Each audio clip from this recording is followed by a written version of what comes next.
그걸 찾는 사람들이 많아요. 어떻게 하시겠어요? 가급적 이 길로 가겠죠. 길이 좁습니다. 협착합니다. 아무도 가려는 사람이 없어요. 어떻게 하시겠어요? 나가도 그리 안 가겠죠. 주님께서 뭐라고 하십니까? 멸망으로 인도하는 길은 그 길이 넓고 편안하여 찾는 이가 많으나 생명으로 인도하는 길은 그 길이 좁고 협착하여 찾는 이가 적으니라. 그러나 그 길 끝에는 생명이 있다. 우리가 알지 못하면 보여지는 대로 살아가게 됩니다. 우리가 알지 못하면 느끼는 대로 살아가게 됩니다. 우리 그리스도인들은 보는 대로 느끼는 대로 살려고 하는 사람들이 아니라 우리 그리스도인들은 하나님의 말씀대로 사는 사람들이 그리스도인입니다. 우리 그리스도인들은 우리 소견에 옳은 대로 살아가는 사람들이 아니라 하나님의 주시는 말씀대로 그 믿음 가지고 살아가는 사람들이 우리 그리스도인들이지 않습니까? 비슷한 경우가 있었습니다. 히스기야 왕, 물론 그 후대 왕이긴 하지만 히스기야 왕에게 아수르의 사내립이 편지를 보냅니다. 어떤 편지를 보내냐면 내가 수많은 나라들을 진멸하는 것을 내가 보지 않았느냐, 내가 어찌 구원을 얻을 수 있다 생각하느냐. 이 편지가 히스기야 왕에게 전해집니다. 그 편지를 받습니다. 무슨 뜻이에요? 이게 무슨 뜻이에요? 너 내가 공격해서 너 아주 밟아버리겠다는 뜻이에요. 그러니 히스기야가 그 편지를 받고 얼마나 기가 막혔겠습니까? 얼마나 놀랍겠어요. 하나님, 나에게 말씀하신 것은 이게 아닌데 어찌 이런 일이 벌어집니까? 히스기야가 옷을 찢고 그 자리에서 울며 통곡하며 그 자리에서 우왕좌왕 합니까? 아니잖아요. 성경 보십시오. 어떻게 하죠? 히스기야가 그 편지를 가지고 어디로 올라가요? 하나님의 성전으로 올라갑니다. 성전의 편지를 읽었습니다. 그리고 하나님께 기도하기 시작합니다. 하나님, 제가 이 편지를 받았습니다. 어찌하면 좋겠습니까? 이게 무슨 뜻입니까? 왜 나에게 권한을 주십니까? 나보고 어찌하라는 뜻입니까? 알게 해주십시오. 그때 하나님의 사자, 하나님의 선지자 이사야가 하나님의 답을 들고 이 히스기야 왕에게 찾아오지 않습니까? 그리고 그에게 열왕기하 19장 34절에 보니까 말씀합니다. 내가 나와 나의 종 다윗을 위하여 이 성을 보호하여 구원하리라. 이것이 히스기야에게 주신 하나님의 약속의 말씀이었습니다. 사내립은 수많은 편지들로 히스기야 왕을 공격하고 그를 넘어뜨리려 했지만 하나님의 계획은 그게 아니었습니다. 하나님의 계획은 내가 나와 내 종 다윗을 위하여 이 성을 보호하고 구원하리라. 이것이 하나님의 뜻이었습니다. 그러니 히스기야가 그 다음부터 어떻게 해요? 알았잖아요. 그러니까 담대하게 나아갑니다. 아수르와 전쟁을 칩니다. 전쟁에서 아수르를 박살을 내놓습니다. 그리고 하나님께서 이 예루살렘을 구원하신 것을 하나님께 감사를 드립니다. 그 나라가 부흥하고 번성합니다. 이것이 하나님의 뜻을 아는 자와 모르고자 하는 자의 사는 자의 차이입니다. 여호람은 하나님의 뜻을 몰랐습니다. 더 심각한 문제는 하나님의 뜻을 구하려 하지도 않았습니다. 만일 우리가 이 땅을 살면서 여호람 왕처럼 그저 보여지는 것, 주어지는 것, 있는 것 가지고만 살고 하나님 앞에 나아가려 하지 않으면 우리는 어떤 문제가 닥쳤을 때 여호람처럼 그 편지 들고 옷을 찢으며 우는 사람이 될 수밖에 없습니다. 그러나 우리가 만일 기도의 중요성을 알았던 사람이라면 우리는 그 편지를 들고 어디로 가겠어요? 히스기야 왕처럼 하나님의 전에 찾아와서 기도하는 사람이 되겠죠. 그러나 기도의 중요성만을 안 것이 아니라 엘리사처럼 그가 하나님의 사람이었다면, 만일 우리가 모든 삶을 다해 하나님과 동행하는 하나님의 사람이었다면, 기도의 중요성만을 알고 산 사람이 아니라 정말 하나님과 동행하는 하나님의 사람이었다면 어떻게 될까요? 그때는 어찌하면 좋으니까 이 문제가 아니라 그때는 어떻게 하는 거예요? 그를 나에게 보내소서. 다른 사람에게까지 이렇게 이야기하면서 그 문제를 해결해 줄 수 있는 축복의 통로가 될 수 있는 것이 하나님의 사람이라고 합니다. 하나님의 사람은 얼마나 똑똑하냐, 얼마나 많이 배우는가 있지 않습니다. 하나님의 사람은 그가 얼마나 하나님과 친밀한 관계를 맺는가에 달려 있습니다. 우리가 아는 사람을 가리켜서 뭐라고 하죠? 아는 사람을 지인이라 이렇게 이야기합니다. 자, 지인 가운데 좀 가까운 사람들이 있어요. 뭐라고 부르죠? 측근, 이렇게 표현을 할 수 있습니다.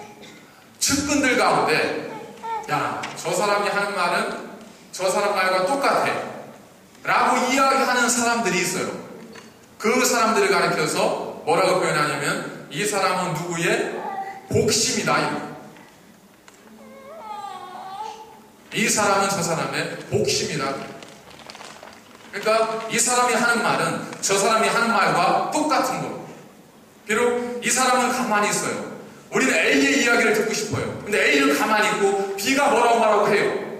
근데 B가 A의 복심이라면 무슨 뜻이겠어요? B의 말이고 A의 말이 되는 거예요.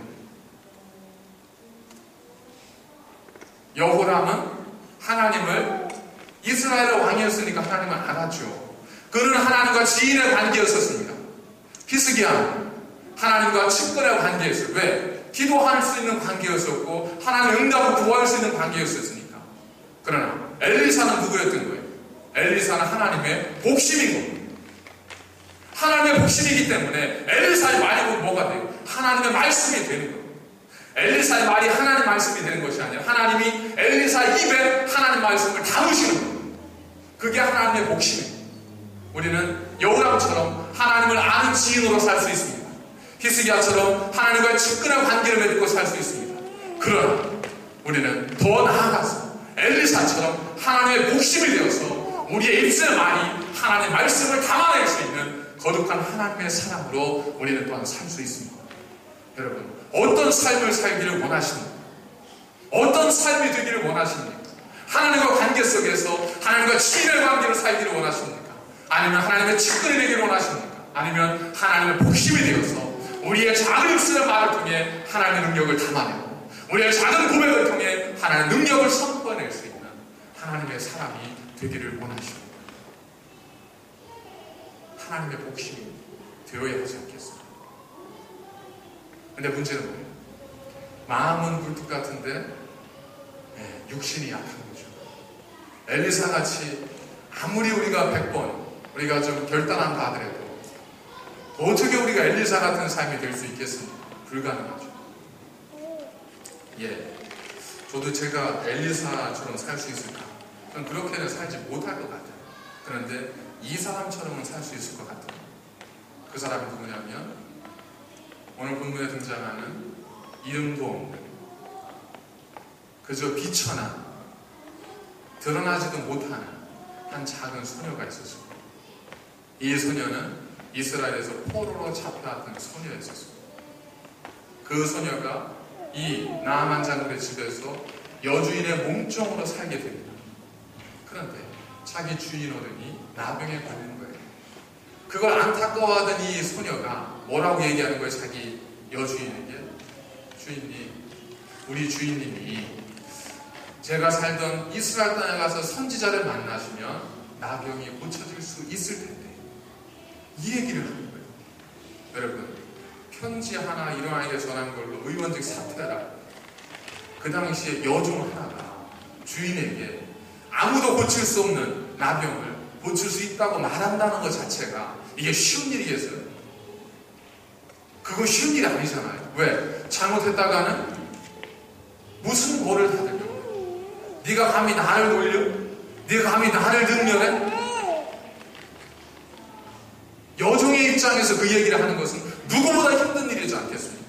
그래도 좀 친구 관계가 있다든지 혹은 그보다 계급이 높은 사람이라든지 그래서 말을 해도 책임지지 않아도 될 정도 위치 같으면 얼마든 할 수 있겠죠. 그러나 여종이 감히 여종 주제에 그 주인에게 당신의 병이 나을 수 있습니다 라고 말한다는 것, 이건 결코 쉬운 일이 아닙니다. 넣어놓고 해야 될 얘기예요. 자기 목숨 내어놓고 해야 될 얘기예요. 자기 목숨 내어놓지 않으면 못하는 얘기입니다. 하나님의 사람은 누구겠어요? 하나님의 사람은 엘리사가 아닙니다. 하나님의 사람은 하나님에 대한 믿음 앞에 자기의 생명을 내어놓을 수 있는 굳건한 믿음을 가진 사람은 누구나 하나님의 사람입니다. 그가 종의 신분이었든 작은 여종의 신분이었든 아니면 포로의 신분이었든 누구가 됐든 간에 그 마음 마음속에 하나님에 대한 온전한 믿음과 확신을 가지고 있고, 그걸 위해서라면 내 목숨까지도 내어놓을 수 있습니다. 고백할 수 있는 사람이 한 사람이라도 있다면 하나님께서는 그 사람을 통해서 하나님의 일을 행하십니다. 오늘 사건을 잘 생각해 보세요. 이 엄청난 일, 두 나라가 움직였어요. 두 왕을 움직였습니다. 아람 왕이 움직였죠. 이스라엘 왕이 움직였습니다. 이 모두를 움직이게 한 사람이 누구예요? 엘리사예요? 아니에요. 나만 장군 집에서 여주인에게 수종들던 작은 소녀 한 사람의 그 말이 두 나라의 왕을 움직인 거예요. 그 소녀의 한마디가 나만 장군을 움직이고 그 왕을 움직이고 이스라엘 왕을 움직였어요. 하나님의 사람 엘리사를 움직이게 만들었습니다. 여러분, 이게 하나님의 사람의 능력입니다.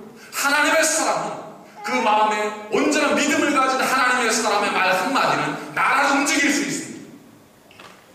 하나님의 사람의 말 한마디는 사람을 치유할 수 있습니다. 하나님의 사람의 말 한마디는 능치 못함이 없도록 하나님의 역사를 만들어낼 수 있습니다. 이것이 하나님의 사람입니다. 우리가 이런 여종은 될 수 있지 않겠습니까? 우리가 이런 엘리사는 내가 간이 못 된다 할지라도 이 여종만큼은 나도 그만큼은 살 수 있겠다. 우리 결단을 할 수 있지 않겠습니까? 다른 거 없었잖아요. 가진 거 가지고 한 거 아닙니다. 질 가지고 한 거 아닙니다. 뭐 가지고 한 거예요? 자기가 믿는 하나님에 대해서 하나님에 대한 믿음 앞에 내 생명 내어놓을 수 있을 만큼의 신실함을 가지고 이 소녀가 도대체 뭘 이렇게 많이 알았겠어요? 그럼에도 불구하고 이 작은 소녀의 한마디에 두 나라가 움직이고 왕이 움직이고 한 나라의 군대 장관이 나병에서 고침을 받고 돌아와서 하나님의 영광이 그 땅에 전해지게 됩니다. 어디에서 시작됐을까요? 작은 소녀의 한마디였어요. 안 하면 별일 없어요. 안 한다고 해서 문제 생기는 거 아닙니다. 안 한다고 해서 이 작은 소녀에게 어떤 큰 해가 있느냐? 전혀 그런 거 없습니다.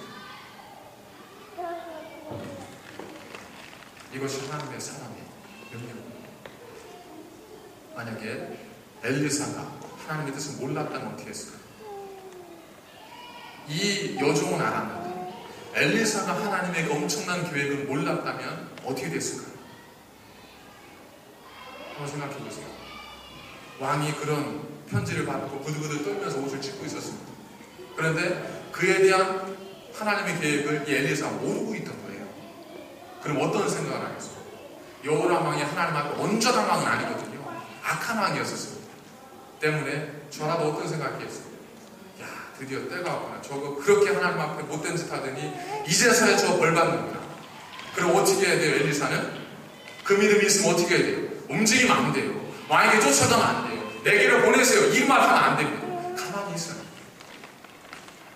모르니까 뭐가 나와요? 하나님 뜻과는 엉뚱한 행동이 나오게 된다는 거 아셔야 돼요. 우리가 알자. 여호와를 힘써 알자. 이것이 하나님의 말씀입니다. 우리가 하나님을 알 때 지인으로 하지 마시고 측근만으로 만족하지 마시고 하나님의 복심이 되어서 여러분들이 전하는 여러분들의 입술의 말이 하나님의 말씀의 배원이 되시고 여러분들이 선포하는 축복의 말이 하나님의 축복의 대원이 되셔서 여러분이 자녀를 축복할 때 자녀가 하나님의 복을 얻고 여러분이 교우들을 위해 축복할 때 그들이 하나님의 은총을 입고 여러분이 직장을 위해 축복할 때 그 직장이 복을 얻는 그런 놀라운 하나님의 능력의 사람의 삶. 그래서 세상 무엇도 부러워하지 않을 수 있는 어떤 것도 두려움의 대상이 되지 않는 그러한 참된 하나님의 사람 되셔서 주 안에 승리하시길 주 이름으로 간절히 축원을 드립니다. 기도하겠습니다. 걸어가신 아버지 하나님, 우리에게는 참 부족한 것이 많습니다. 알지 못하기 때문에 엉뚱하게 행동할 때도 많았습니다. 분별하지 못하였기에 그릇된 나아갔던 적도 참 많이 있었습니다. 육신의 생각은 육신의 일을, 영의 생각은 영의 일을 분별한다 하셨지만 우리는 깨어있지 못하고 우리는 분별하는 지혜가 없어 하나님의 뜻을 알지 못한 채 보여진 것만 가지고 들려지는 것만 가지고 그렇게 안타까워하며 옷을 찢으며 살아왔습니다. 그러나 하나님, 이제는 우리가 하나님의 복심이 되어 하나님의 거룩한 그 뜻을 입술에 담게 하시고 이 작은 여종과도 같이 신실한 믿음으로 하나님의 사랑을 증거하고 이 땅에 하나님의 능력을 나타낼 뿐만 아니라 많은 다른 이들에게 하나님의 축복의 통로가 되어지는 하나님의 사람으로서의 능력의 삶을 살게 하여 주옵소서. 우리가 간절히 사모하오니 이 시간 우리 가운데 성령을 부어주사 우리로 하나님의 사람 되게 하여 주옵소서. 예수님의 이름으로 간절히 기도드립니다.